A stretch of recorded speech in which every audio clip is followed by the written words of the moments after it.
A girl of 19 with everything she owned rolled into a canvas grip. A stepmother on the far side of a bolted door already counting the good rooms as hers. And a single folded deed to a bare tableland of rimrock that the whole county called worthless.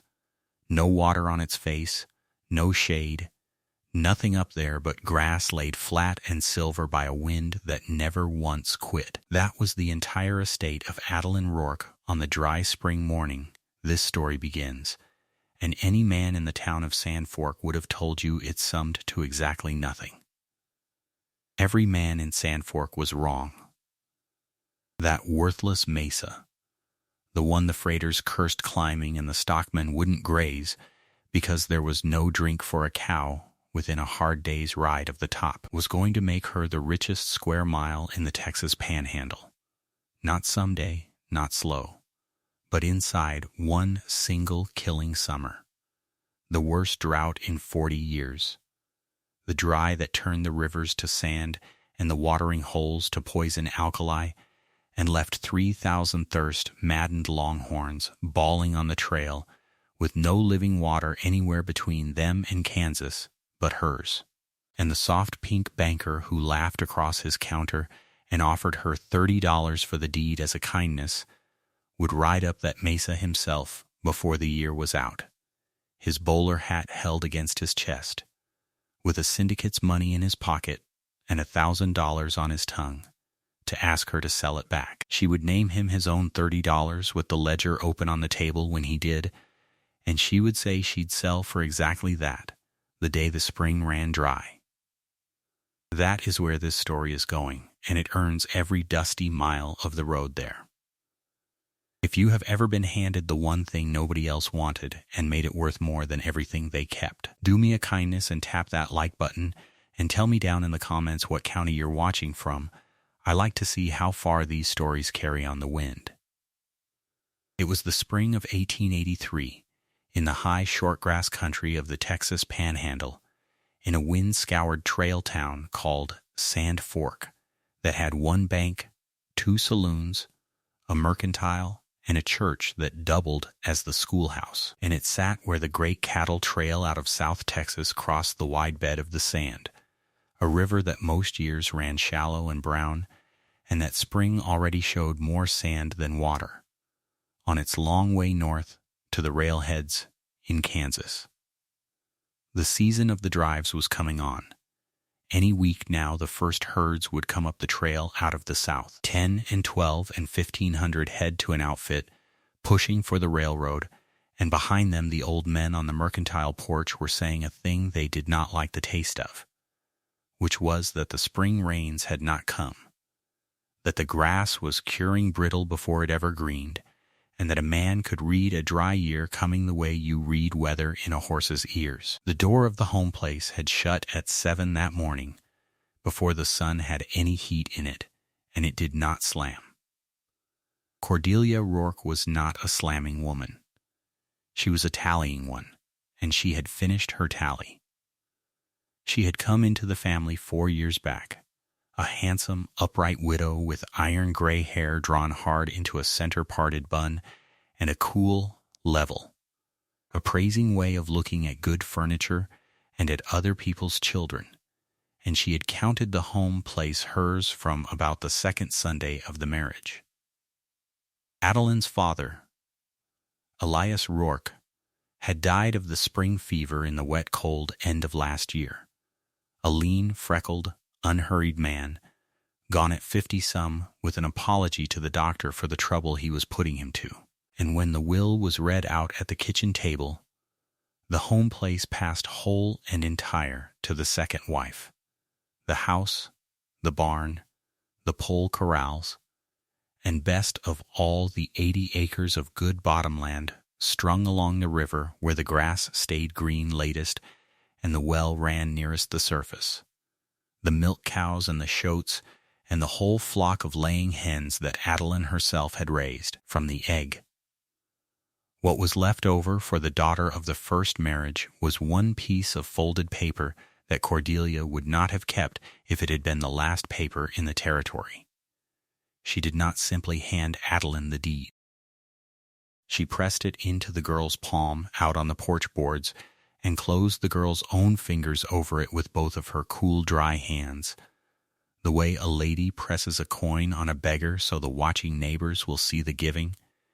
And she said the one thing she troubled to say that whole morning.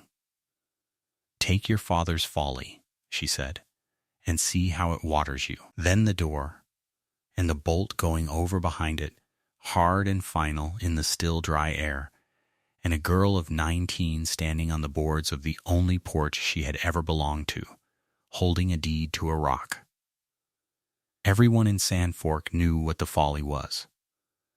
8 years back, Elias Rourke had driven home from the land office having paid $60 of hard-saved money for the Mesa, a broad, flat-topped tableland of pale caprock that stood up off the plain 3 hours north of town, its grass bent silver by a wind that blew there without rest.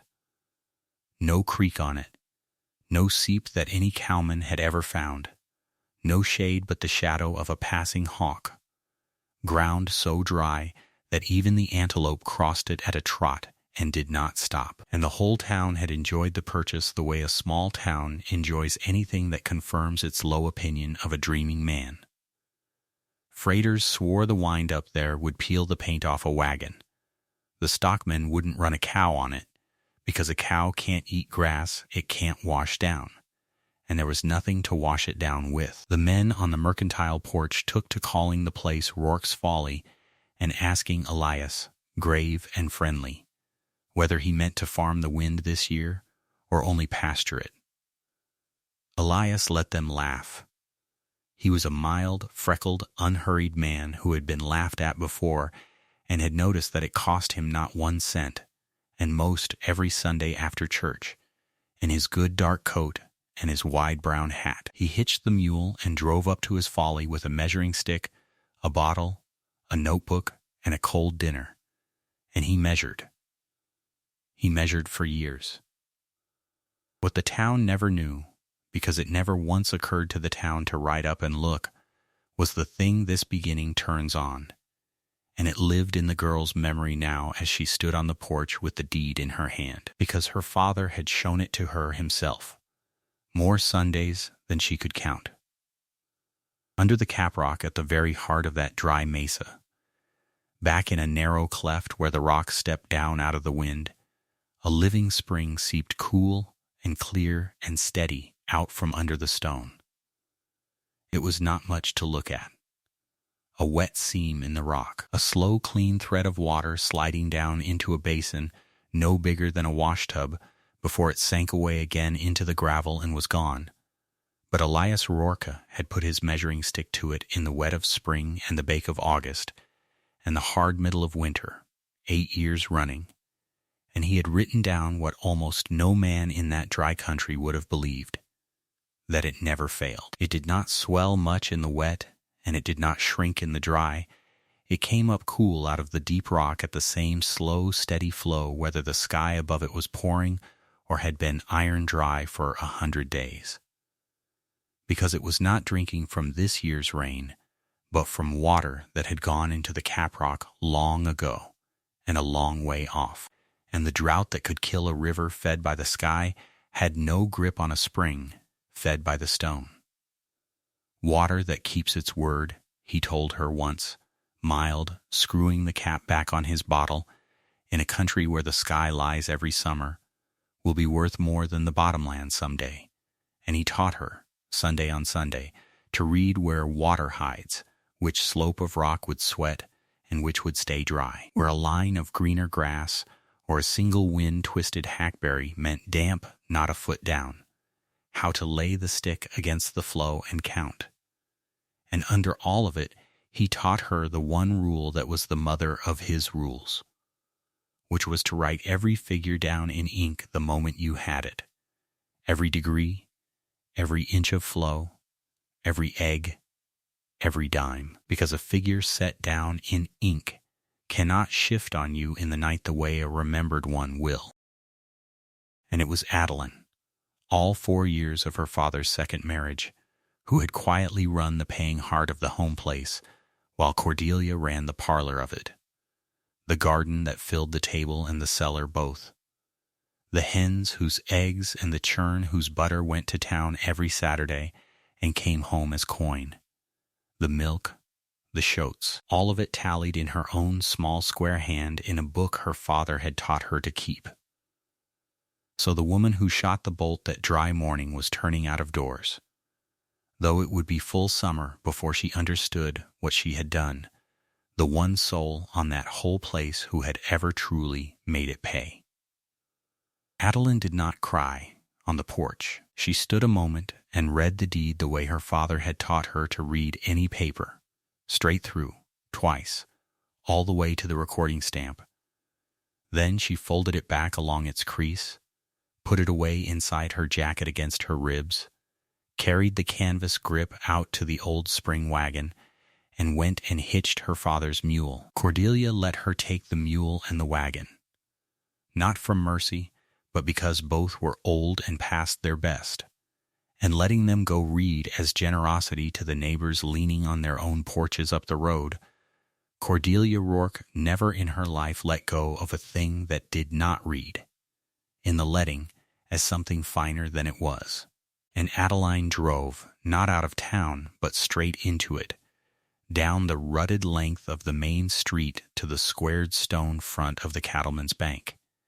Because paper before nails was her father's law, you prove the title clean before you spend $1 on the ground it stands for, or on the tools to work it.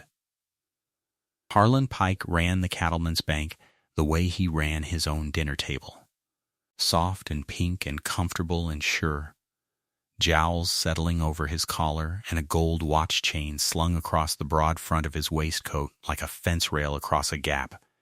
And he was the kind of man who priced every soul who came through his door in one single downward glance and never afterward troubled to price them again.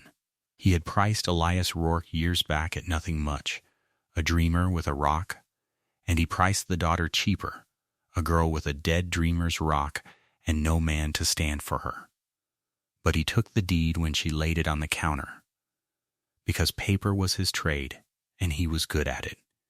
And he read it with a good deal more care than he let show on his comfortable face. And what he found was exactly what she had ridden in to hear.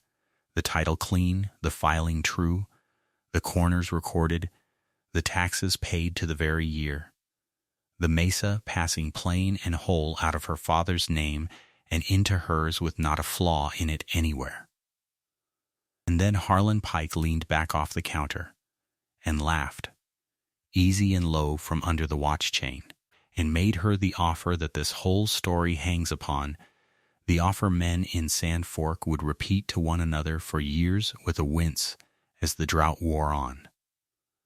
$30, he said, and I'm being kind at that, out of respect for your father's memory. God rest him. It's the only offer that Dry Rock is ever going to draw, child. Let me take the folly off your hands, and you go on and hire out somewhere respectable.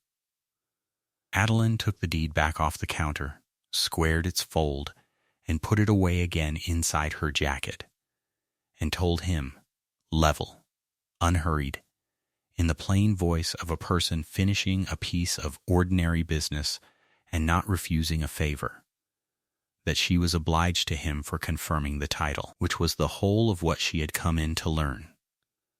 Something moved behind the banker's comfort then, a small dry weather of annoyance, because a kindness declined is a thing a man like Pike files away in a bottom drawer and does not forget. But he only smiled and told the room, mild, that she'd learn the hard way. They always did. And the room agreed with him. Out on the mercantile porch, the loafers were already at their arithmetic before her wagon rolled past. One bet a plug of tobacco she'd be back on Cordelia's kitchen step begging inside a month. Another gave her till the first herd came through, and the loneliness of that rock got into her. There was laughter enough on the boards to carry her the length of the street. Only one man on the whole porch said nothing at all. Old Wexford Keene, gaunt and sun-blackened and near 70, a long tobacco-yellowed white beard down his buffalo hide coat that had gone the gray-brown color of the plains themselves. An old plainsman who had hunted and freighted and buried men across that country back before the trail was a trail, and he leaned on his whittled stick at the end of the bench and watched the gray wagon out of sight up the north road with his pale, watery eyes, and said not one word. And there is generally, in any town, one old man who says nothing, and he is generally the one worth the listening. Behind the mercantile, out of the wind and out of the watching, Adeline counted her money. It lived in a tobacco tin that had been her father's, and it was egg and butter money, 4 years of it, saved a dime and 2 bits at a time out of work that Cordelia had never once troubled herself to notice getting done. And it came, that dry morning, counted twice, to $31. 31. She sat a moment, with the tin open on her knee, and let the figure be exactly what it was, and let herself feel the plain, proud shape of it. The girl the whole town had just finished betting against owned, by her own honest count, $1 more than the banker's entire opinion of her inheritance, and she meant, starting from that $1 margin, to widen it into something the county would choke on. Then she went into the mercantile with a written list, because her father's daughter did not buy from memory, and she spent like a woman driving nails, every stroke landing where she meant it. A pick and a spade and a heavy crowbar, a stone hammer and a mason's trowel, a coil of iron pipe, timber and a keg of nails, flour and beans and salt and coffee and lard and lamp oil to keep a body working, and seed, bush beans, squash, turnip, onion, which the storekeeper's boy weighed out with a smirk. Because a girl buying garden seed to plant on Rourke's Folly was a joke that told itself. The smirk was free. Everything else she paid for and entered in her book to the nickel before she ever pulled out of town, and at the last little place on the north edge she stopped and bought, from a widow woman, 6 young pullets, combs just reddening, a week or 2 off their first eggs, and crated them in the wagon bed among the sacks and the pipe.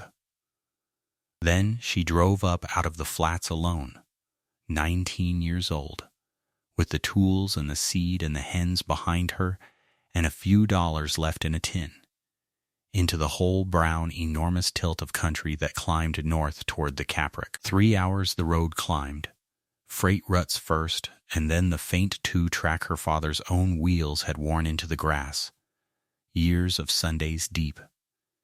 And in the long light of the afternoon, with the heat shimmer still standing off the plain, and the wind coming steady and dry over the grass, she came up the last pitch of the grade and over the pale rimrock of the caprock, and her inheritance stood up all around her to meet her, and it is worth standing a moment where she stood. The top of the mesa opened out flat and enormous under a sky that went on past all reason.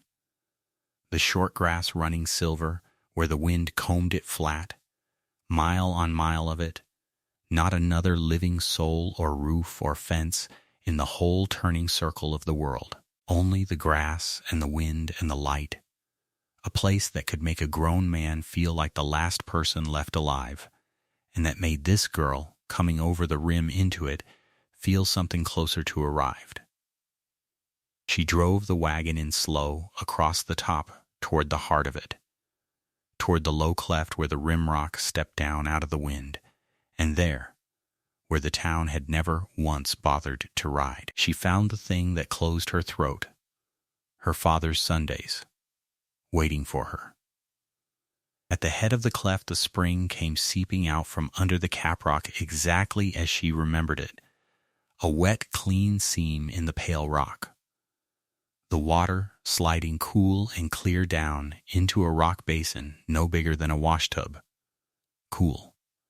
In that heat, cool enough that the air over it was the one cool breath on all that baking tableland, and green all round its lip. A little crown of green cress and soft grass in a mile of silver dry.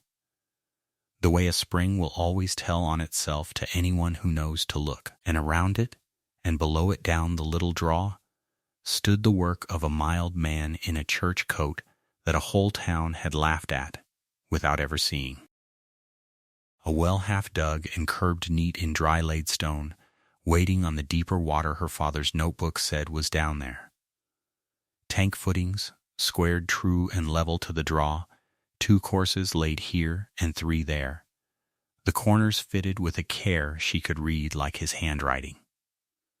Sorted piles of quarried caprock, gathered and stacked by size, years of it, 2 and 3 stones to a Sunday, his corner stakes still standing plumb, the strings between them long rotted away, but the stakes true. She got down off the wagon and walked the lines he had laid, and knelt at the little basin, and put her bare brown hand down into the water where it seeped from under the stone, and held it there.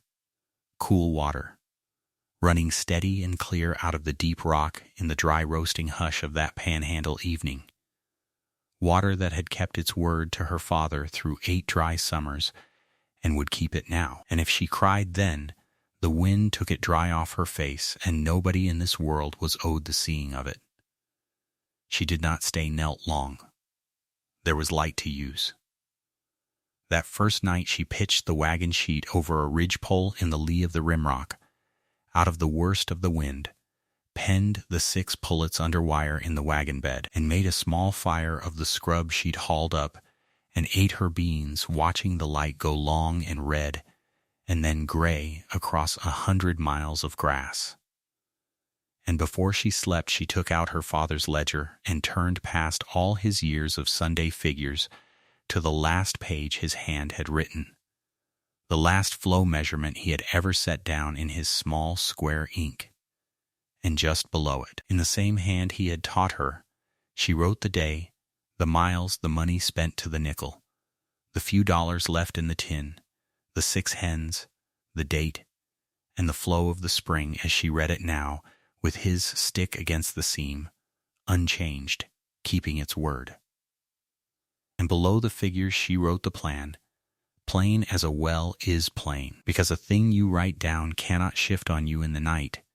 Bring the hidden water up out of the rock, store it, cistern and tank and dam, catch every cool cupful the stone gave, and hold it against the killing heat of the day, and sell it, by the head, at a fair price, to the great thirsty herds she knew in her bones were already moving up the trail toward a river that was quietly turning to sand. She capped the ink and closed the book on it, and lay a while in the dark listening to the low, steady whisper of the water under the rimrock, keeping on the way it had kept on for longer than anyone had been alive to laugh at it, and to the wind, which had shifted while she wrote and come round hot now, a dry, hard breath rolling up over the rim out of the south and pouring across the mesa in the dark, the first true hot wind of the summer that was coming, the summer nobody in Sand Fork had yet guessed the size of.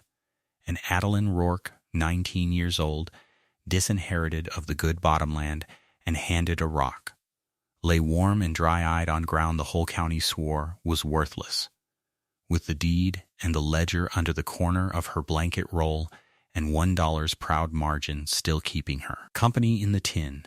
And in the morning, when it was light enough to lay the first stone, the work would begin. The wind woke her before the light did, and Adeline Rourke lay a while under the drumming wagon sheet with the smell of the coming heat already on the air, and listened to it come over the rimrock in long, even breaths, the way she would come to know it in the months ahead, never gusting and never resting, a wind that had been blowing flat across the top of that mesa since before there were men in the country to lean into it. She did not throw off the blanket and start swinging the pick. Her father had taught her that a morning spent looking is never a morning lost, and that a stone set wrong is a stone paid for twice, once to lay it and once to move it. And so on that first full day of her ownership she took up the ledger and a length of whittled measuring stick, and she walked the mesa top from rim to rim in the gray light, reading the ground the way he had spent her whole childhood showing her to read it. She read the lay of the caprock and the way the whole broad table tilted a hand's breadth toward the draw at its south end, so that whatever little the sky ever gave would gather and run that way and no other. She read the pale bruise of green in the short grass at the head of the cleft, where the seep kept the roots alive when everything around them cured brown. The plainest sign of water there is, if a man knows to want it. And she thought how the whole county had ridden past that green for 40 years, and read nothing in it at all. She walked the length of the cleft to where the water came out from under the rock, and she knelt and put the flat of her hand in it again the way she had the evening before, and it was cold.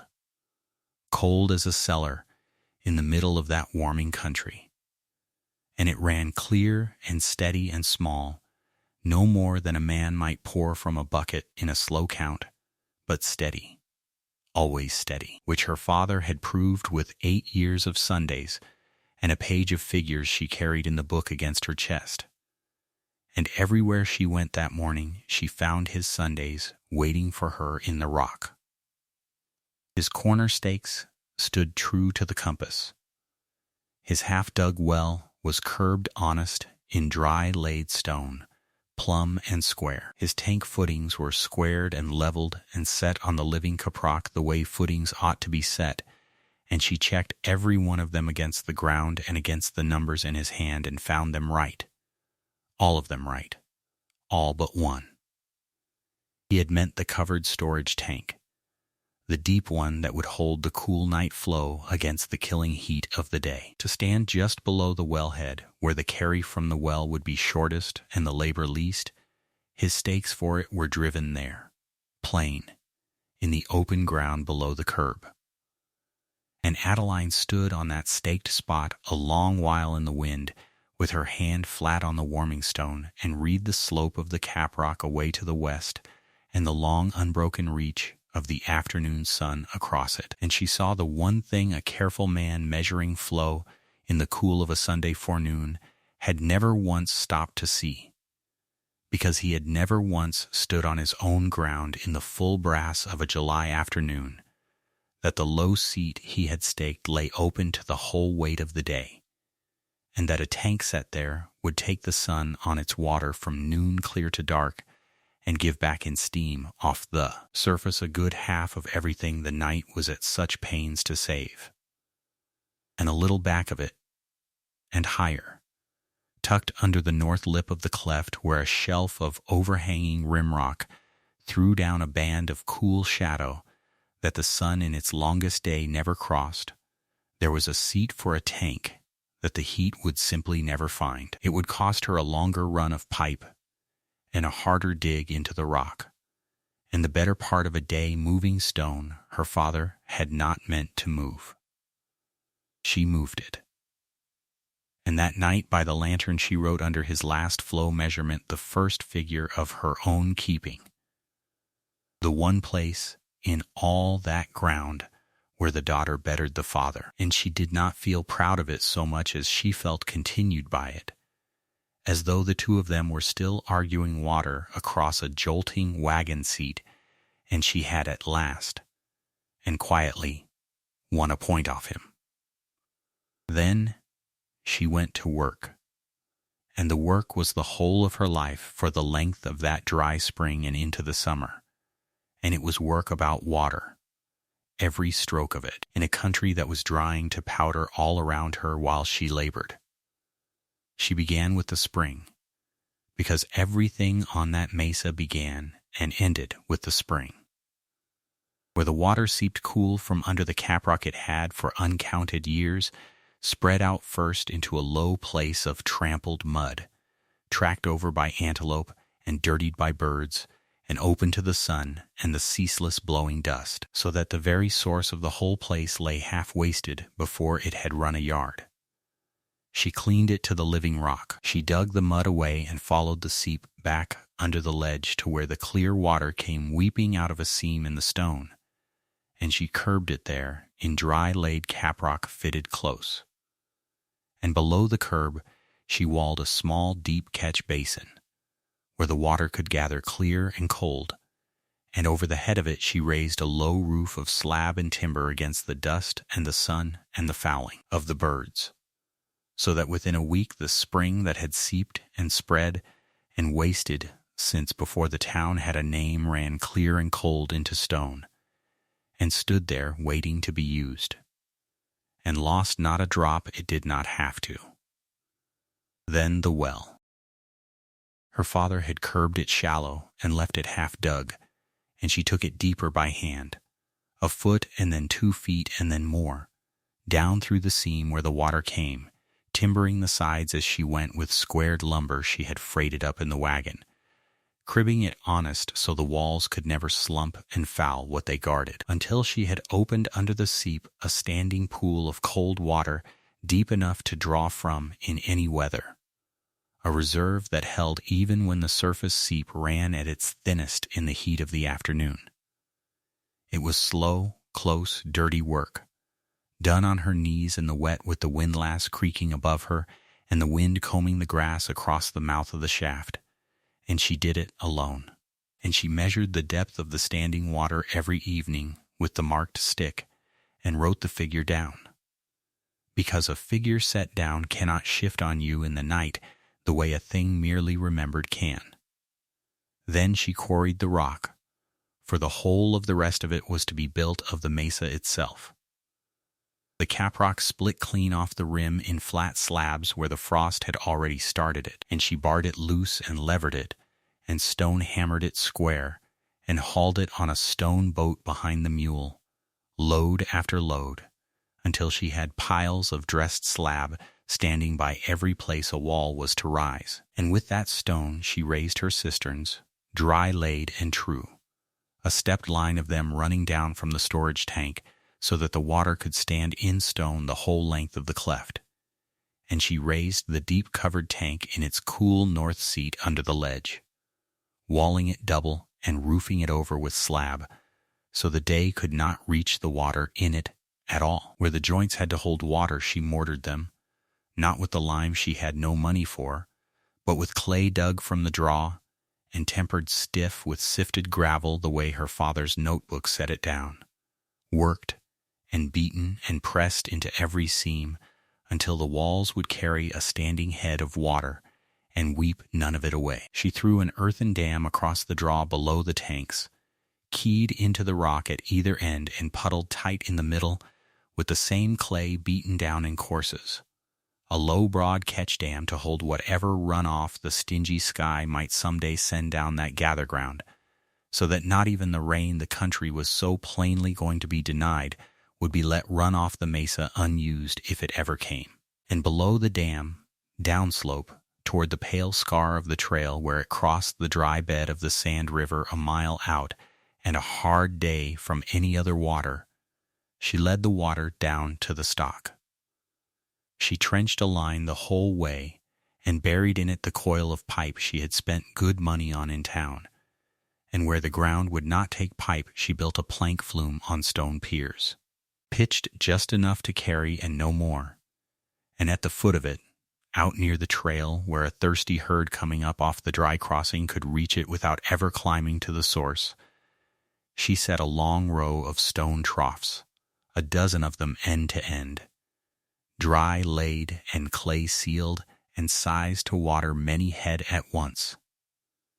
And this was the whole shape of her thinking, the thing her father had drilled into her past forgetting.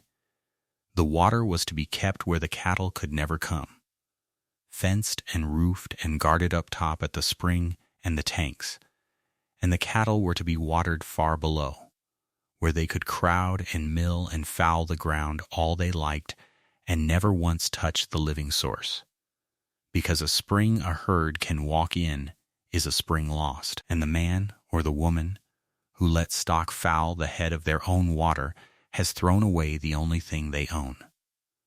She fenced the source about with posts and rails freighted up piece by piece, and hung a gate and kept the key of it in her apron. Last of the great pieces she raised the windmill, and it was the one thing on the mesa she could not make herself out of rock and clay and her own 2 hands, and so it was the thing that cost her. She had bought its wheel and vane and gearing in town, and freighted the parts up the grade in the wagon bed, and she raised the tower of freighted plank and iron alone with block and line and the mule, and a patience that would have shamed a crew of men, bolting the stage up course by course, hanging the wheel, setting the vane to the wind, so that when she loosed the brake, the wheel took the everlasting wind of that mesa and turned, and the pump rod went up and down in the well, and cold water came up out of the rock and ran into the high tank without her lifting a hand, all day and all night. For on that mesa the wind never failed, and so the pump never rested, and the water she had found down in the dark rock climbed up into the sun and stood in stone, waiting. And then she did the thing that made her her father's daughter more than any wall she laid. She learned her water. With the marked stick and the notebook she measured the flow of the spring by the hour, morning and noon and night, in the cool and in the heat, and wrote it down. She measured how many gallons the deep tank held and how many each cistern, and reckoned the whole standing store of the place to the last figure. She learned how much the day heat licked off an open trough between one dawn and the next, and roofed what she could, and reckoned the loss on the rest. And from all of it, night after night, at the little table by the lamp, she worked the one figure the whole plan turned on, how many head of cattle her stored water could carry to their fill in a single day, and how many days she could water a great herd through before the store drew down faster than the spring and the mill could fill it. And she wrote that number down too, and looked at it a long while, because that number was the answer to a question the country had not yet thought to ask. She was not only building. She was, in the small hours she could steal from the walls, making the mesa a place a body could live. She dug a dugout back into the rimrock at the head of the cleft, and faced it, and floored it, and walled its front with fitted stone, and roofed it with slab and sod, so that where the raw wind had scoured there was now a low, cool cabin dug into the rock, snug against the heat, with a stone hearth and a plank door, and one small window looking down the long draw toward the trail. She built a pole corral and a shed for the mule. She set the hen coop where the fowls could scratch in shade, and watered them from the spring. And down the slope below the source, on the good spring water led out in a little ditch, she made a garden, and broke the black ground and planted it, and kept it watered while the whole plain around her cured to brown, so that by the time the true heat came there were green things growing in rows on the top of the mesa the entire county called dead. Corn and beans and squash and a patch of melons, green as June in the middle of a dying year, watered off a spring nobody but her father had ever believed was there. And all the while she built and planted and measured, she was reading the other thing, the thing that made the whole gamble worth the sweat. And it was written across the country planer every week. The spring rains that should have greened the range and filled the crossings simply never came. Day after day the sky stood pale and hard and empty from rim to rim, and the wind that turned her mill so faithful blew hot and dry and took the ground moisture with it, and the short grass that should have shot up green cured brittle and pale where it stood, curing on the root before it had rightly grown. The river below, the one that had watered the home place and the trail crossing both, dropped and dropped, from a running stream to a chain of standing pools to a bed of cracked mud, and then to nothing but a broad reach of dry sand with a white rime of alkali baking along its edges, until a man could ride across the ford dry shod where in a wet year he would have swum his horse. The water holes and seeps and creek crossings that the great trail herds had leaned on for 20 years going north, that every trail boss out of Texas carried in his head like a string of beads, shrank and greened over with scum and went to alkali mud and then to poison, and then to nothing, one after another, all up and down the country, and men who drove cattle for a living began to talk low in the towns about a dry trail. In the crossing settlement below, where she came in her wagon for staples and iron, the old gaunt plainsman who had watched her drive out that first day, the one man in the country who had not laughed, stood on the store porch in his cracked buffalo coat and his shapeless hat, and read the year aloud to the stockmen who lounged there in the heat, and told them plainly what was coming. He told them the deep burrowing insects had gone down deeper into the ground than he had seen them go in 40 years, digging away from a dryness that had not yet come. He told them the antelope were drifting off their summer range 6 weeks early and moving in bands toward water no man could see them wanting yet. He told them he had seen this same white, empty sky exactly once before, 40 years back, before the worst dry the country ever knew, the dry that had bleached the bones of whole herds along the coulees and driven the tribes off their own hunting grounds. And he said, to the porch and the hot street more than to any man on it, that the herds were already moving north up the trail out of Texas toward crossings that were not there anymore, and that when 3,000 head came up off a dry drive and smelled water, they would not come to it like Christians. They would come to it crazed, and God help the outfit and the country that stood between them and the first live water they struck. And the stockmen laughed, the way men laugh when a thing is too big and too near to look at straight, and one of them jerked his chin out toward the pale line of the mesa standing off in the heat shimmer, and said loud that if the old man was so sure of a dry year he had best go buy stock in the Rourke girls' windmill, water on that windy rock.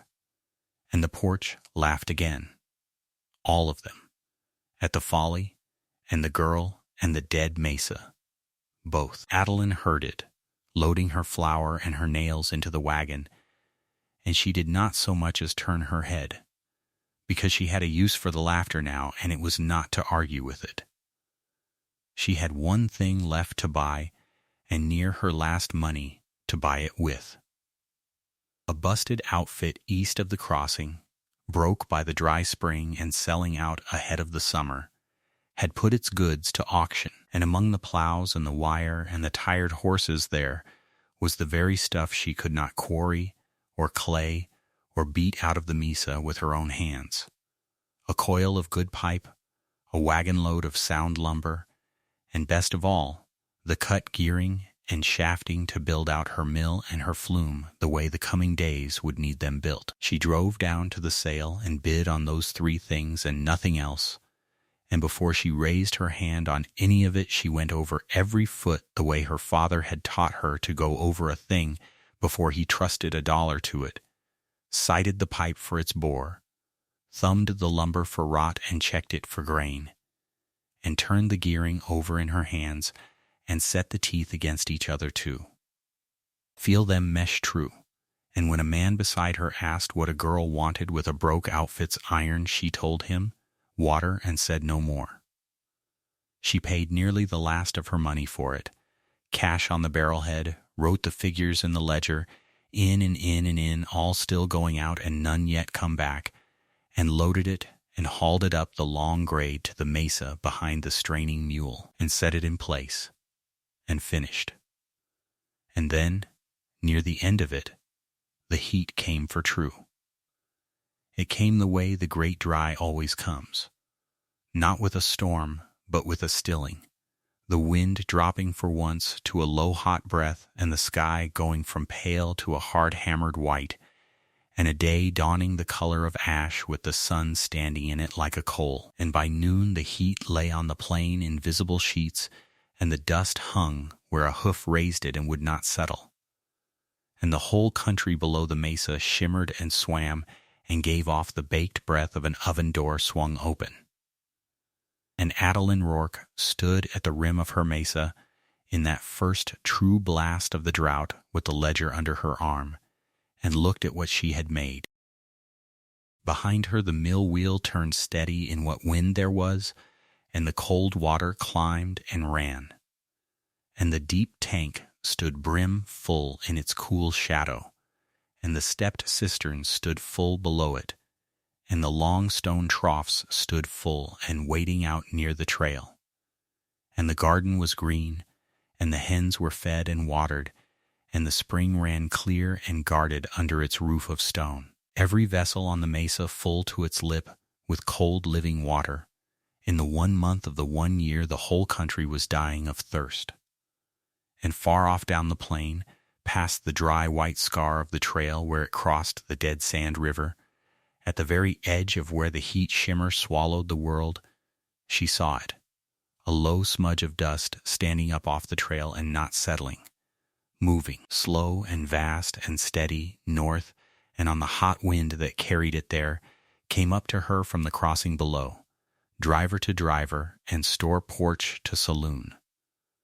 The first thin thread of the rumor that would, in a few days' time, become the whole story of that summer, that the first great herd of the season was on the trail and coming up hard out of Texas. 3,000 head and more, driving north for the river ford, and that the river ford and every hole and seep and crossing behind it was gone to sand. The smudge on the horizon that had been only a rumor at dusk was a living thing by noon the next day, and Adeline Rourke stood at the rimrock with her father's ledger closed under her arm and watched it come. It did not move the way clouds move. It rolled low and yellow along the ground, a wall of dust the color of old bone dragged north by 3,000 walking cattle, and out ahead of it, faint and then not faint at all, came a sound she had never heard before and would never afterward forget, the massed bawling of a thirst-maddened herd. A low, grinding moan pitched up here and there into something almost like screaming. Thousands of dry throats crying for the one thing the country had stopped giving. She had read about herds. She had watered a garden and 40 hens and thought she understood water. She understood nothing yet, standing there, of what a thirsty herd was, and she felt the first honest fear she had felt since the porch and the bolted door, because a thing that size did not stampede toward water so much as fall toward it, and a person could be under it when it fell. She made herself stand and read it the way her father had taught her to read a flow, not with her heart, which wanted to run, but with her eyes and her figures. The herd was strung out for the better part of a mile. It was coming off the trail below, off the pale scar that crossed the Dead Sand River, and it was not coming straight. It was drifting, wallowing, the point riders fighting to hold a head on it while the drag fell farther and farther back into its own dust. Men who were not in trouble did not ride like that. She had seen tired men, and she had seen frightened men, and she had never before seen both in the same men at the same time. But she saw it now in the way the nearest rider sat his horse, bolt upright and swaying at once, spurring a spent animal after cattle that no longer cared where the men wanted them to go. They had gambled on the river. She knew it the way she knew her own hands. Somewhere back down the trail, there was a crossing that had been water in June, and every year before June, a wide brown crossing a trail boss could bet a drive on. And this year, it had betrayed them and left them a mile of cracked sand and a smell of alkali. And now they were 3 days hard from the last real water behind them and coming up onto a rock the whole county called worthless on, nothing but the memory of a rumor. Desperate men, she thought, will take a cursed rock over a certainty of dying dry. And she went down off the rim to meet them, not running, wiping her palms once on the heavy canvas apron, and she went not to the trail but to her troughs. This was the thing her father had built into her without ever saying it plainly, the thing the town on the store porch had laughed at for years without ever once suspecting it was there. That water is not saved by loving it but by ordering it. She had spent a whole winter and the last of her egg and butter money ordering this water. The spring up in the cleft was fenced and roofed and safe. the source no hoof would ever reach. The well below it stood curbed and timbered and brimming from the night flow. The high tank the windmill fed stood full to its plank lid, and downslope, near enough the trail that a beast could smell it, and far enough the spring that a beast could never foul it, ran the long row of dry-laid stone troughs she had leveled by eye and her father's string, with the buried pipe and the plank flume feeding them from above by nothing but the fall of the land. It was a machine, with no moving part a man could see, and it was full, and it had been full, and waiting for 11 days, while the plain baked white and she had begun, in the worst of the heat, to wonder if she had wintered her whole life into a folly after all. Now here came the answer up the trail. Bawling, the trail boss reached her ahead of his herd, and she formed her first true picture of him in that moment and never entirely revised it. A tall young man, broad through the shoulder and gone gaunt with the trail, so caked in dust that only the tracks of sweat showed the brown of his face, a dark drooping mustache gray with it, a knotted red bandana pulled up and then dragged down to hang at his throat, and above all of it a pair of steady dark eyes that were, just then, at the absolute end of themselves. He hauled his horse down in front of her and did not get off it, and his voice came out cracked. He asked her if the rock had water. He did not say good morning, and he did not say his name.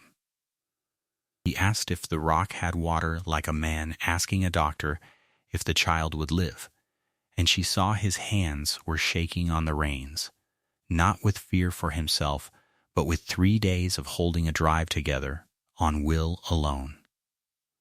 She told him yes. She told him it had water, more water than his herd could drink dry, but that he would water it her way, or he would not water it at all.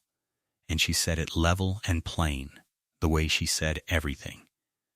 Because a frightened man needs an order more than he needs comfort, and she had already decided in the walk down the hill exactly what the order was. He looked at her, a wiry, sun-browned girl of 19 in a faded blue dress and a stained hat, one thick auburn braid pinned up under it, a small leather ledger in the crook of her arm, and for one held breath she watched him weigh whether to argue, whether his pride and his terror and his 3,000 dying cattle would let him take the say-so of a girl on a rock. And then he did the thing that told her, before she knew anything else about him, the whole shape of the man. He asked her how. Not who told her she could run his drive. How, she told him. The herd came to water in strings, not in a wall. He would cut them and bring them up a few hundred head at a time, let them fill and turn them off downhill to hold, and bring the next, and the next, all through the day and into the dark, if the dark was what it took. Because 3,000 head thrown at a trough line all at once would pile and climb and trample and drown the front rank against the stone and foul the water for every beast behind and break her troughs into rubble in 10 minutes. And then no one would drink. Order them, she said, and they all live and they all drink. Rush them, and you lose the front of your own herd and the water both. He took it in one breath. He wheeled his horse, and he began, horse, to shout it back down the line to his drovers in the language they knew. And she stood at her troughs and watched a proud man take a girl's plan whole and make it his own inside of a minute. Because it was right, and he could see that it was right, and something in her that had stood braced since the reading of the will eased by 1 degree. They watered the first string at midday. She will remember it in pieces for the rest of her life. The led steers coming up the last of the grade with their tongues out and their eyes rolling white. The smell of them. The way the first rank hit the trough line and buried their muzzles and did not lift them. The awful, greedy silence that fell as the bawling stopped mouthful by mouthful down the line. The water going down, and the flume running, and the troughs filling again behind the drinking from her buried pipe as fast as the cattle could pull it down. Because she had built it to do exactly this, and here at last it was doing it. The trail boss sat his horse at the head of the troughs and turned the filled ones off downhill and let the next string up. And it worked. It worked the way a thing works when it has been figured true on paper in ink in the winter and then built stone by stone in the spring. And she stood a little apart with her father's ledger and did not let herself smile, because it was not finished, and a herd is not saved until the last of it drinks. They watered strings all afternoon. A second herd came off the trail while the first was still drinking, its dust standing up separate to the south, and then behind that a third, 3 great strings of cattle stacking down the trail toward a river that was no longer there. And she understood watching them come that the rumor had already begun to run the way water news runs on a dry plain, driver to driver, faster than a wagon rolls. There is living water on Rourke's Mesa. The Folly Rock, the girl has water. Turn off at the rock. She set her price while the first herd was still filling, and she set it the way her father would have, which was to say she set it fair, and then she did not move off it. She did not gouge them. She had lain awake more than one night that winter doing the sum a harder person would have done. That a herd dying of thirst will pay anything, will pay everything. That she could name a price per head that would strip a drive to the hide, and they would still pay it, because the only other choice was to stand on the plain and watch the cattle die.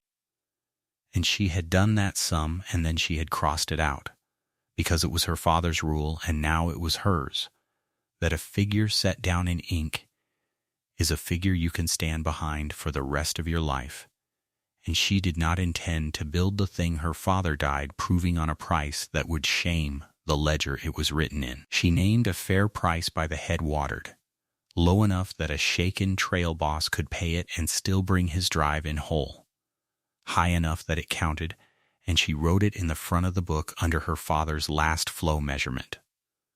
The first line in the whole ledger that was money coming toward her instead of money she had driven out like nails. When the first herd was watered off and holding and quiet, the trail boss came to settle, and he tried to press more on her than the figure. He was grateful, and he was still half in shock at being alive with his drive alive, and he counted out coin from a sweat-dark wallet and pushed it at her over the count, telling her a rough thing about what her water was worth to a man who had 3 days ago been figuring which of his cattle to shoot first. And she took the fair price and pushed the rest back across the trough plank into his dusty hand. She told him the price was the price. She told him it was written down. And she opened the ledger and showed him the line, her small square figures, the head count and the sum, and she said the thing that ran her house without ever once raising her voice, write it down. And it cannot shift on you, and no man can say afterward, you took him. He looked at the line a long moment, that gaunt, exhausted man, and she watched him take the rule of her house the way he had taken the plan for the water, whole, and gratefully, like a man who has been looking his whole trail-driving life for a solid thing to stand on, and has just felt stone under his boot. He took to writing it down like a religion after that. She would learn that about him over the coming days, that a man who has gambled a drive on a river and lost falls hard for a woman who deals in figures that cannot betray him. There was a boy in one of the wagons. She found him because a lanky drover came looking for her, hat in his hands, and said their youngest was bad off. And she went with her ledger still under her arm and found him in the shade of a trail wagon, a straw-haired kid of maybe 18, sunburnt raw and peeling, his cracked lips gone gray, his skin dry and hot and his eyes not tracking, laid out and shivering in the heat the wrong way, which is the way a body shivers when it has stopped being able to cool itself at all. Heat struck. She had seen it once in a hand at the home place, and she knew the truth about it, that the old country cures got exactly backward, and the old cures were already gathering around the boy the way they do. An older hand fetching a jug of whiskey to pour down him, and another wanting to pile blankets and sweat it out of him. And she stepped in among them and stopped it, level and unexplaining. No whiskey, she said. No blankets. She had them carry him to the cool of her stone-faced dugout back in the rimrock, where the air out of the rock stood 20 degrees under the plain, and she cooled him the slow, patient, right way, wetting him from the spring water and fanning it off him, wetting the pulse of his throat and his wrists and the backs of his knees where the blood runs near the skin, giving him water in sips and not in floods, working the heat down out of him by the hour the way you bring a flow measurement down by the hour, watching and not hurrying. The old hands muttered. She did not argue with them, and she did not explain herself, and she did not stop, and somewhere in the long hot afternoon the boy's eyes came back and found the stone roof and then found her. And he asked in a cracked whisper where he was, and she told him he was on the Folly Rock, and it had water, and the drovers standing in the dugout mouth let out a breath together. She learned later, nobody said it to her, but she was not a fool, and she watched faces, that some of these men driving up out of the dust were the very men who had stood on the store porch and laughed at her father, who had asked him across the years whether he meant to farm the wind, who had paid a county's worth of laughter for the $60 and the notebook and the Sunday drives up the grade. She knew 2 of them by their faces from town. Nobody said a word about it. Every man of them drank her water and paid her fair price and led his cattle away alive. And the not saying was its own kind of ledger, a column that balanced without a single figure written in it, and she left it exactly where it lay. She had no room in her for spite that week, and no time for it either. She had herds stacking down the trail into the dusk, and a boy to keep cool, and a flume to watch, and a windmill turning steady against the burning sky, filling the high tank all through the day it took to empty it. And through all of it the trail boss did the one thing that no other man among the dozens who came up her grade that season thought to do. The others marveled.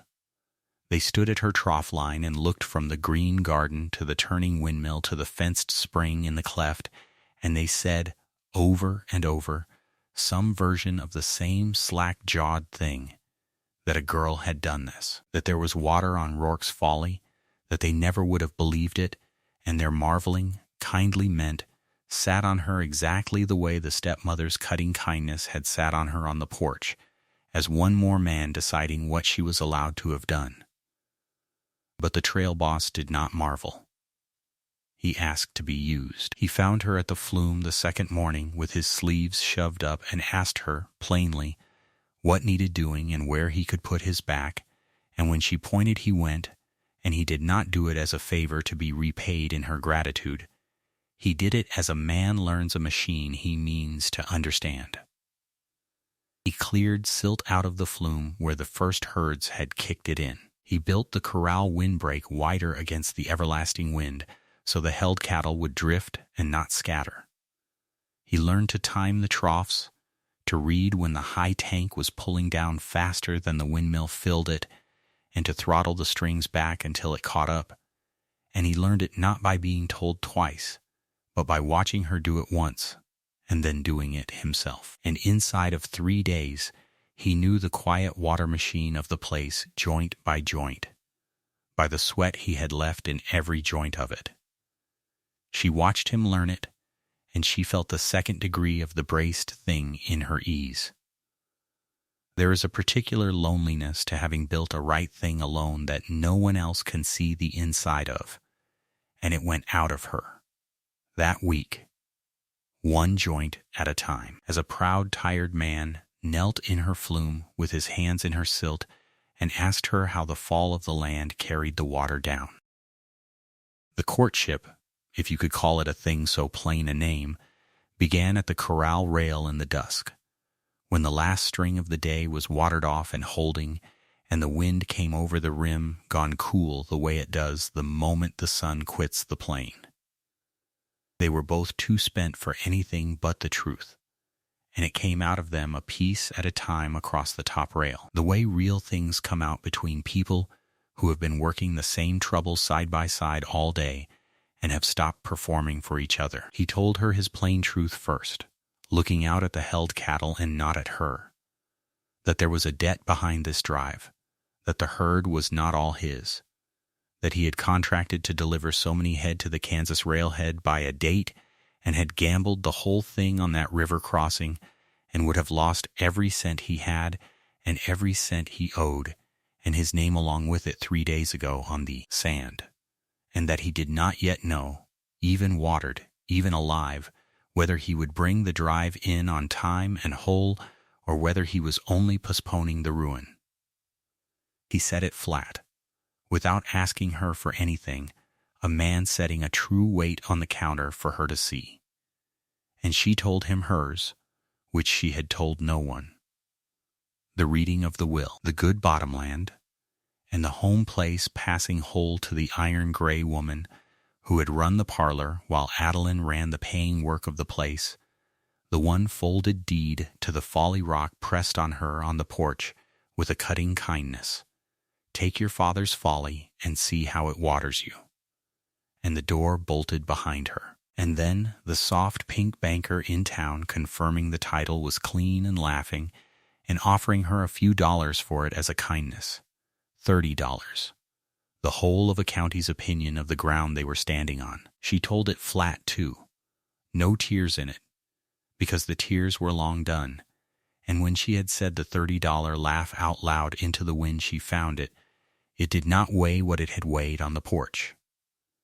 Because between the porch and this rail she had built the answer to it with her own hands, and it was watering 3,000 head of a stranger's cattle at that moment down in the dark. He was quiet a while when she finished. Then he said, low, that he was going to tell about this rock, not marveling. She had cured him of marveling, but the way one honest man tells another where the water is, up and down the whole length of the trail, at every wagon yard and railhead from here to Kansas, that there was living water on the Mesa the county called worthless and a fair price and a straight count, and she understood that he had just handed her the thing she could never have freighted, up the grade in pieces or bought sight-tested at any auction, which was the word of a trail boss carried the length of the trail. She did not thank him for it.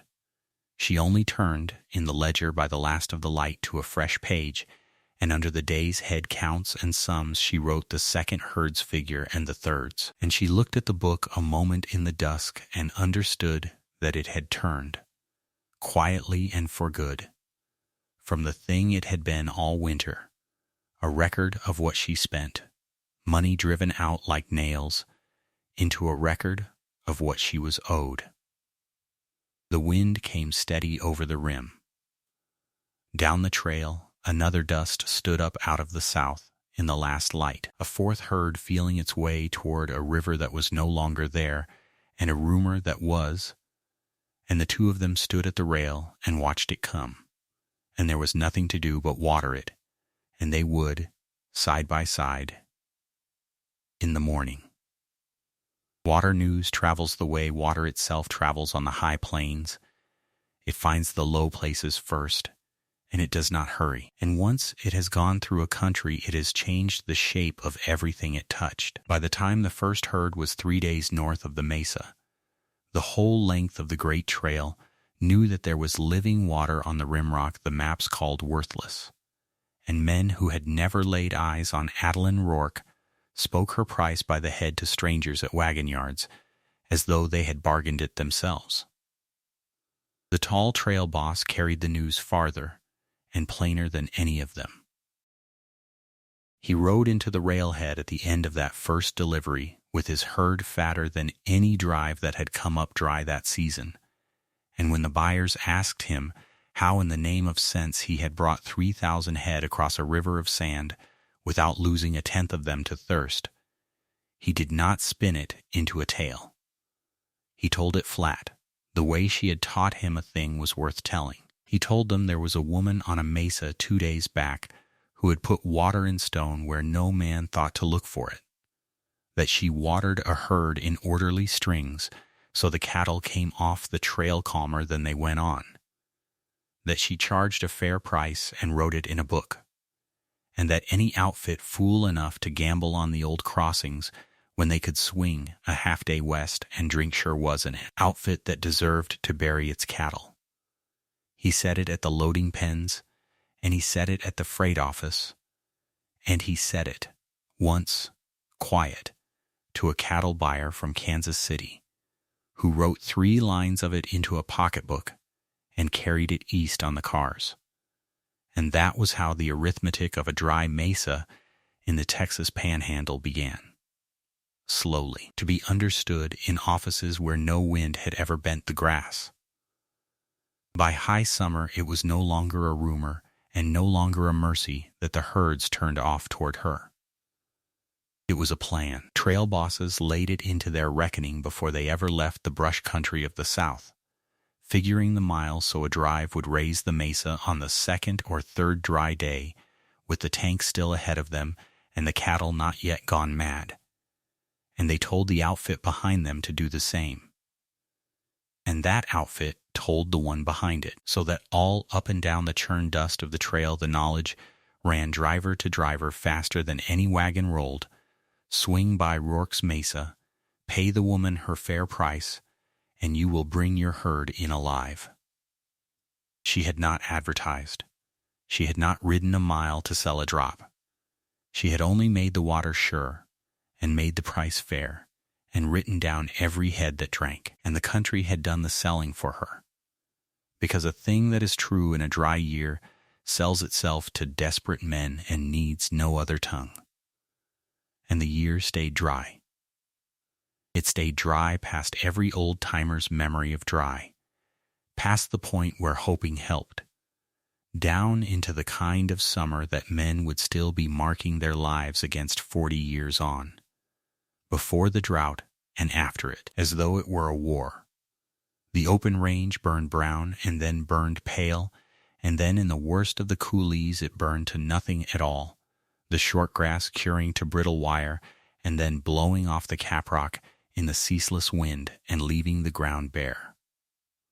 The river below the mesa, the good bottomland river her father's will had handed whole and shining to the stepmother, dropped and dropped through the spring until it was a chain of green-scummed pools, and then a string of drying puddles between sandbars.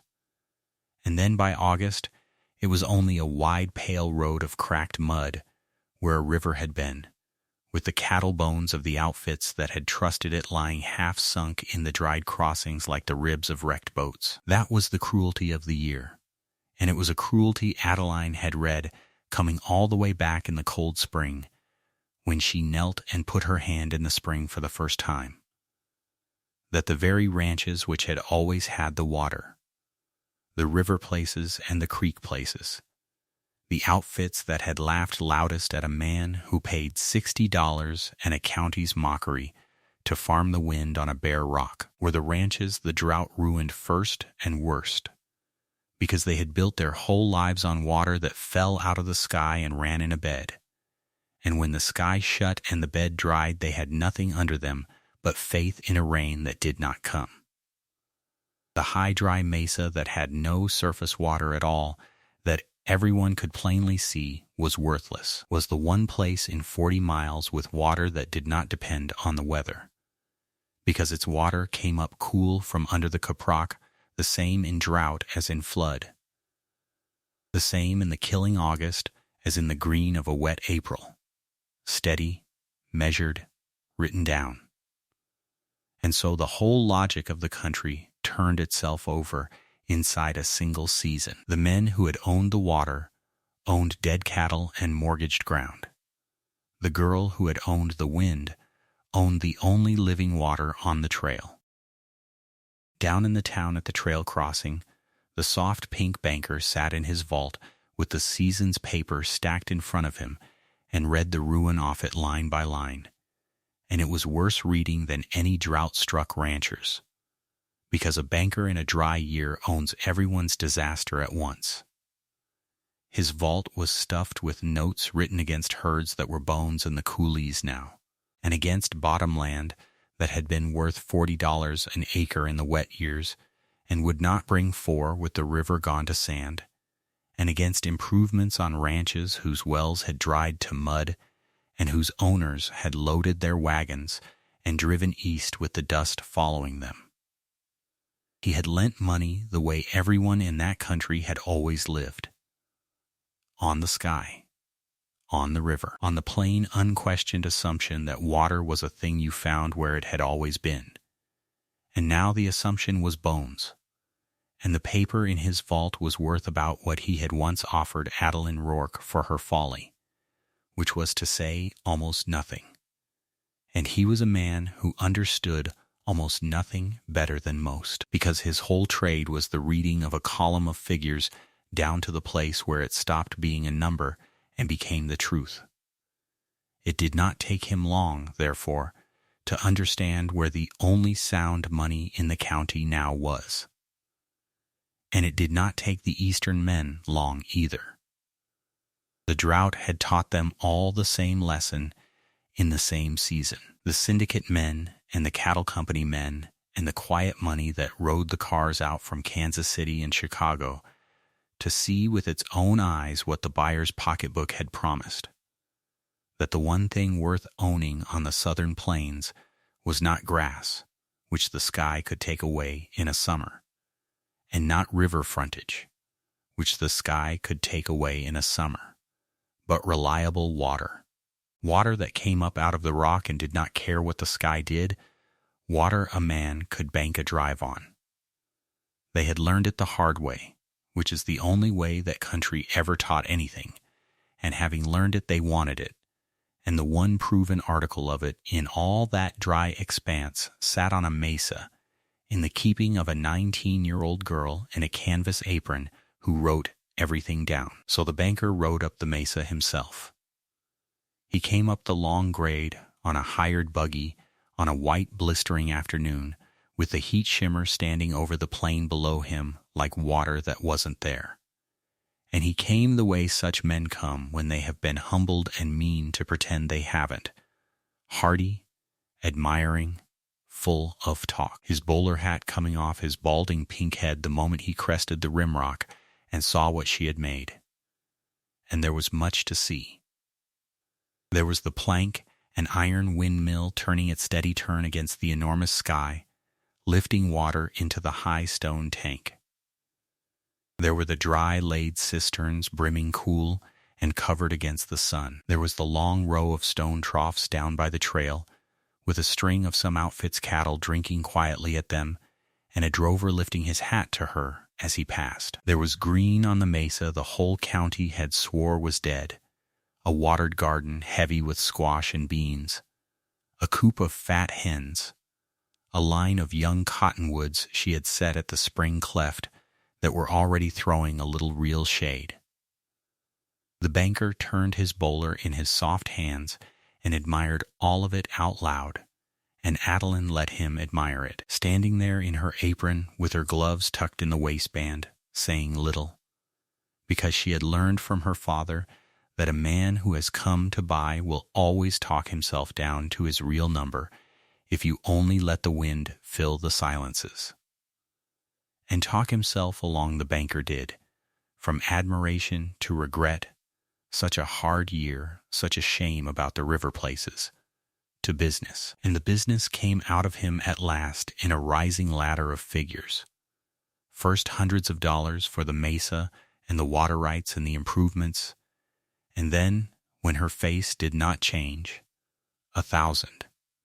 And then the names of the serious Eastern men who stood behind the 1,000 dropped one by one across her table like cards he was sure would take the trick. She heard him all the way down. She did not interrupt him, and she did not warm to him, and she did not once let him think he was closer than he was. And when he had finished, when he had laid down his $1,000 and his syndicate and his last hearty smile, and sat there pink and waiting in the wind. She wiped her hands slowly on her apron, and she went to the shelf, and she took down the ledger. It was fuller now than it had been in the cold spring. She set it on the table between them and turned it around to face him, and she walked him through the season line by line in her small, square, upright hand, the way you would walk a slow child through a sum. Here was the first herd, 3,000 head, watered and paid, and the price by the head and the date. Here was the second herd, and the third, and the count ran down the page and turned the leaf and ran on, string after string of longhorns, brought in off a dying trail and set drinking at her troughs, every head a figure and every figure in ink, and more than one of those herds, she did not need to say, belonging to men who had stood on the store porch and laughed at her father driving up on a Sunday with a notebook to farm the wind. Here was the trail boss's bill, settled to the penny and initialed. Here were the crates of eggs sold at drought prices to a country that had no eggs, and the garden greens the same, and the wages of the hired hand she now kept, paid on time and signed for. And when the banker's small, shrewd eyes had gone all the way down the columns, he understood what he was looking at, because understanding a column of figures was the one true thing he could do. He was looking at a bare, worthless Mesa, in the 1 year that every good ranch in the county died of thirst, earning down its pages like the 2 best spreads in the Panhandle laid together. Then Adeline Rourke named her price. She set it level, without any heat in it, the way her father had taught her a figure once set down cannot shift on you. She told the banker she would sell the Mesa, the water, the improvements, all of it, for exactly the sum he had first offered her for the folly across his desk in the cold spring. His own few dollars, not 1 cent more, and she would sign it over to him gladly the very day the spring under the caprock ran dry. And the banker, who could not read weather, and could not read grass, and could not read a girl in an apron, but who could read that, understood it to the bottom. He understood that she had handed him back his own contempt at its own price and made it a joke that would be told at every wagon yard on the trail, and that the joke was airtight, because the day the spring failed the Mesa would be worth his few dollars and not a penny more, and the spring was not going to fail. He sat a moment with it.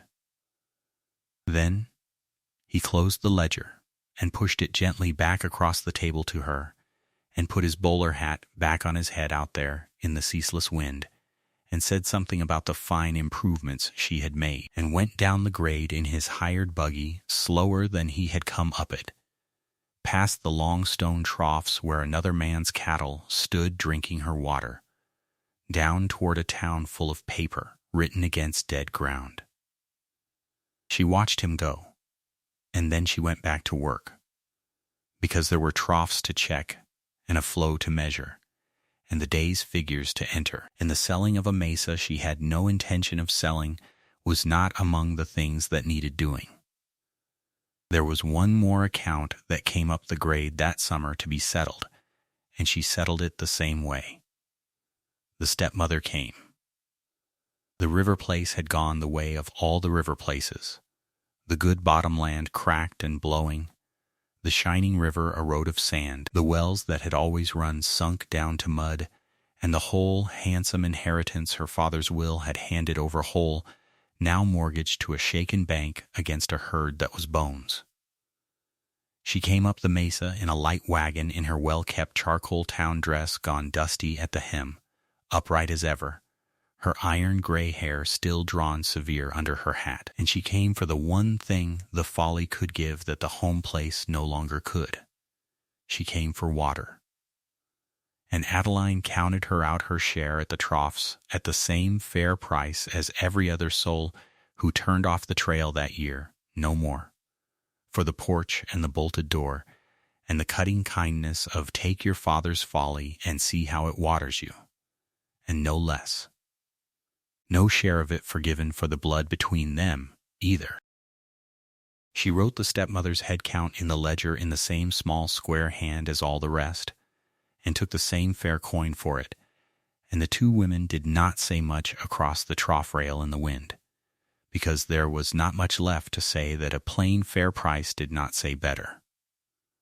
The town, when it heard of it, read it exactly right, the way that country read everything that was done plainly and written down.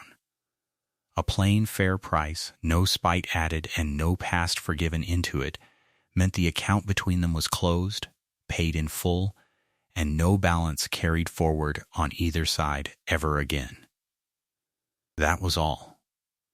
That was the whole of the reckoning between Adeline Rourke and the woman who had bolted the door on her. And it was enough, and it was done. Through the whole of the banker's visit, the trail boss had been up on the rim getting out stone.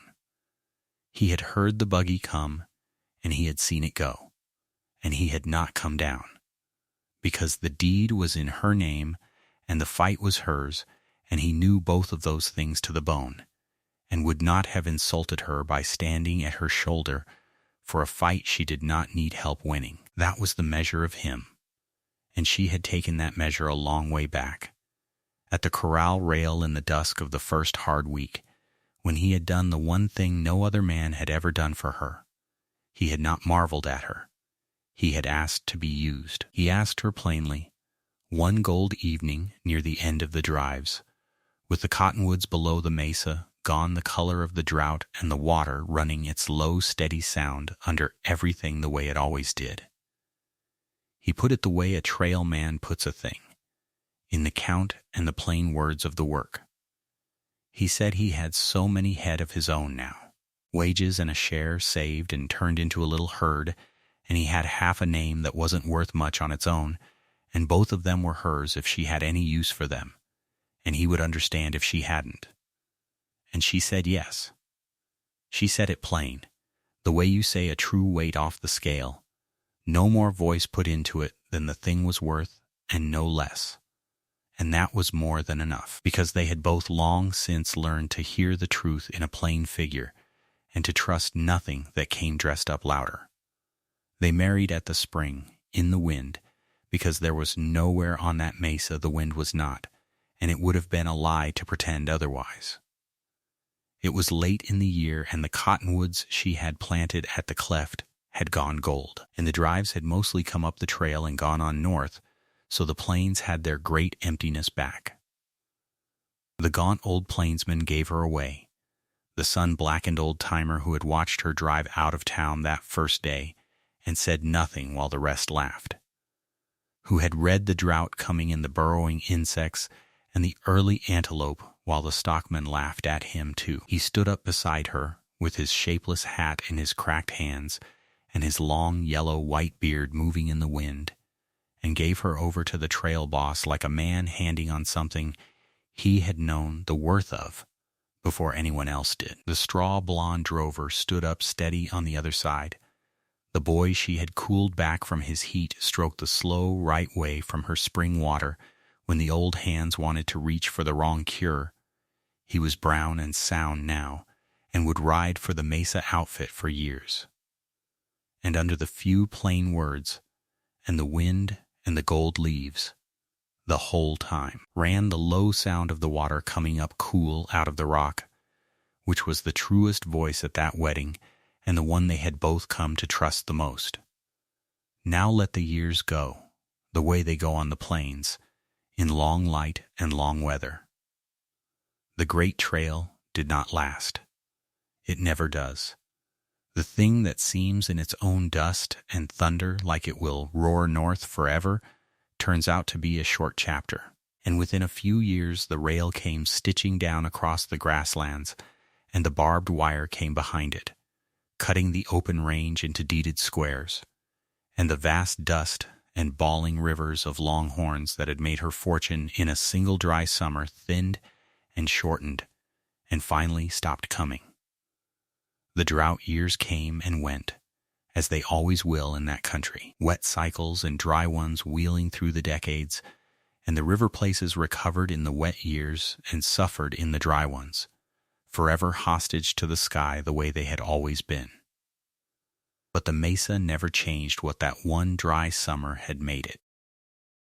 The water came up cool from under the caprock in the drought years and the flood years exactly the same, measured and written down, and so the Mesa stayed the sure thing in an unsure country. When the herds thinned, the freighters came, and the stage line and the settlers rolling west, and the town that grew up needing water hauled. Everyone who crossed that hard, dry stretch of plain and needed to drink sure. Around the tanks over the years there rose a stone bathhouse and a store, and a long stone bunkhouse. And the place got its name chalked onto the stage schedules and the freight schedules as a watering stop, Rourke's. The way a true thing gets written into the working papers of a country until nobody remembers it was ever a joke. And behind the counter of the store, framed under glass where every traveler who came in to buy could read it, hung the first page of the first ledger, the one begun by the light of a wagon sheet shelter on a windy rock the night a girl came into her worthless inheritance. A figure in a dead man's hand at the top of it, a flow measurement, and below it in a young woman's small, square, upright letters, the whole beginning of the account. There was a tale that went with the framed page, and the storekeeper's family told it for 3 generations to anyone who asked why a ledger sheet hung where a picture ought to be. A banker once priced this Mesa at a few dollars, laughing, and drove home satisfied he had done a foolish girl a kindness by even offering. And inside the year he came back up the grade with $1,000 and a syndicate behind him, hat in his soft hands, because the dry summer had taught the whole world what the Mesa was worth. And the girl heard him out and turned her ledger around to face him and offered him his own few dollars back for the whole of it, payable, she said, the day the spring runs dry. And the spring, the tale always ended, with a nod toward the low sound of water that you could still hear under the floor of the store if you stopped talking to listen. The spring has not run dry yet. Adeline and her trail boss ran the Mesa together for the rest of their long lives, side by side and written down, and there was never any lucky strike in the whole of it, never a vein of gold under the caprock or a fortune fallen out of the sky. Only patient water in the rock that her father had found and proved and left to the one child who would believe a figure over a fashion, and 10,000 small competent decisions, day after windy day, to keep some living thing alive in a hard place where everyone had sworn nothing could live. That was all it ever was. That was everything. And on any dry day still, when the heat shimmer stands over the plains and the far country goes to dust, you can see the little travelers turning off the long road toward the rimrock, the way thirsty things have always turned toward the one living water on that whole hard trail, steady and sure, and running yet.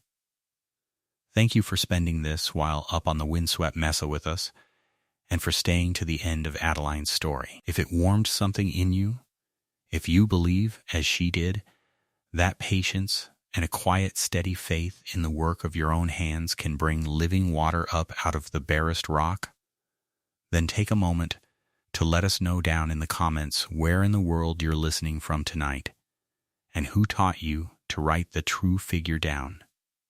And trust it. If stories like this one are a comfort to you, settle in and subscribe, so the next quiet tale from the hearth finds its way to you when the wind comes up. Rest easy now, keep your own lamp burning kind, and we will see you again by the fire on the next long evening. Until then, be well.